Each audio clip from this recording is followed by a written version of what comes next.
This was a very big week for technology in Europe. It really was a number of issues. And before we go into the presentation that you just gave, I want to talk about Mark Zuckerberg because he was here on Monday and he seemed to be saying, you know what, I'm happy to see more guidance from governments and, you know, I'm happy to do regulation. Some will tell you it's a big shift in tone. I'm not sure if I buy it.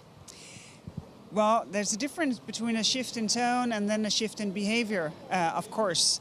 And I think everyone appreciates that we can have another debate by now about the responsibility of giant platforms.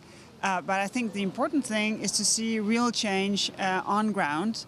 And in that, well, we are still considering if not regulation is needed to make sure that all the things that we have discussed and decided in the real world also is represented when we're in our digital reality. And some of the critics, and I'm not just thinking about Facebook, but other social media will tell you we're very concerned actually about hate speech. We're very concerned about the impact this is having on people's lives. But also there's no point asking for more regulation if you don't comply with the current regulation. Is that something that you would say is, well, the point? Well, I think there's two things at stake here. One is our sort of digital citizens' right, that we have the right to our own data, to be forgotten, to understand what it is that we sign up for. Here, I still think we have some way to go. You know, I'm the kind of person who reads terms and conditions for fun. We are very, very few. Most people, they just sign off. And I think we still have way to go to make sure that we do not only have rights, but that we can also exercise our rights. The second thing, of course, is what kind of responsibility will a platform have? Not sort of a specific liability of this exact posting or this exact item being brought out for sale, but what kind of system should you have? What kind of responsibility do you have when you become a giant intermediary, a giant platform that works as a gatekeeper to important parts of our society? And the big debate now is when you look at a company, perhaps like Facebook or social media overall, do you hold them liable for what goes on the platform, or do you just look at them as something that just essentially publishes the information, but it's not really responsible for the content? I guess that's a big debate now. Well, that is indeed the big debate. And I think one should be careful because if you take something like eBay, if I think there are millions and millions of people putting up things for sale every day, to make them liable for someone having put a fake backup for sale, I think that is very, very, very far-reaching. But it's a different thing to have a system to say, well, actually, we don't want our customers to be cheated. So maybe that's the discussion to have. But we have made absolutely no conclusions yet. But I think it's very important that as many people as possible engage in this debate so that our digital reality is as good as our non-digital reality. And in terms of today, there was a big presentation made on artificial intelligence. There's issues that some will tell you is the next big frontier, such as facial recognition. That poses some problems in some countries, perhaps China. I'm not sure how you're or how concerned you are about the use that gets done and provided in countries like China. What is the way forward for Europe, however? Do you think people are aware of the implications that technology like this carries? Well, this is why I think it's important to debate it. For me, you know, I really love my mother. And it's very rare that I do something that she wouldn't approve of. But still, I didn't want her to watch me all the time.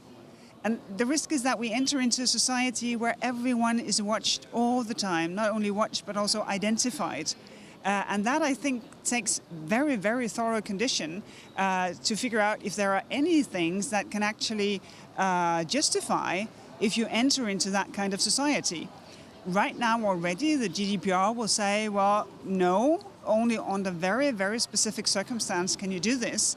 And I think that's a very good start, because then people still know I have rights, and only in very specific circumstance will I be the object of remote identification. And when you look at this entire week and everything that you've put on the table, some will say this is a wake-up moment for Europe. And the main takeaway is that the European Union is saying we've been too lenient, perhaps, with American technology. We have to find our own way. Is that something that you would say is fair? It's enough with the old system. We need our own?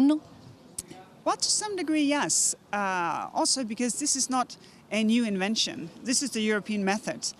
We have done that for decades and decades and decades, saying, wow, this is great, this is new.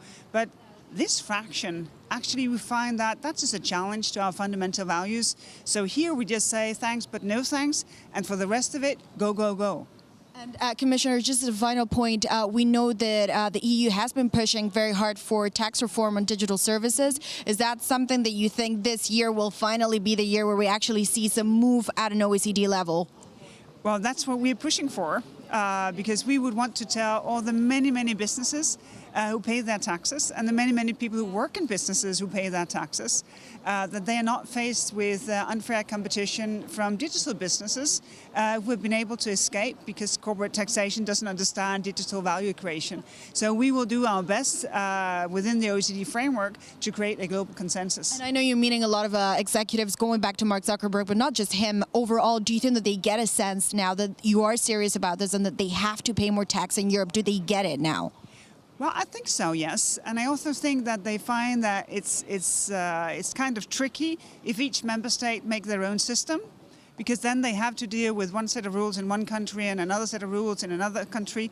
And maybe it's just easier to say, well, this is how it's done in Europe. One stop, here you go. This is the taxes you have to pay. And the member states, excuse me, do they get it? I know there has been a lot of focus on Ireland. There has been a lot of focus on, the Dutch government too. Do they get it? Because it's not enough to get the EU and the companies. You also need to get the countries to understand it. Indeed, and I think the discussion is still ongoing, also because part of the OECD proposal is not completely spelled out.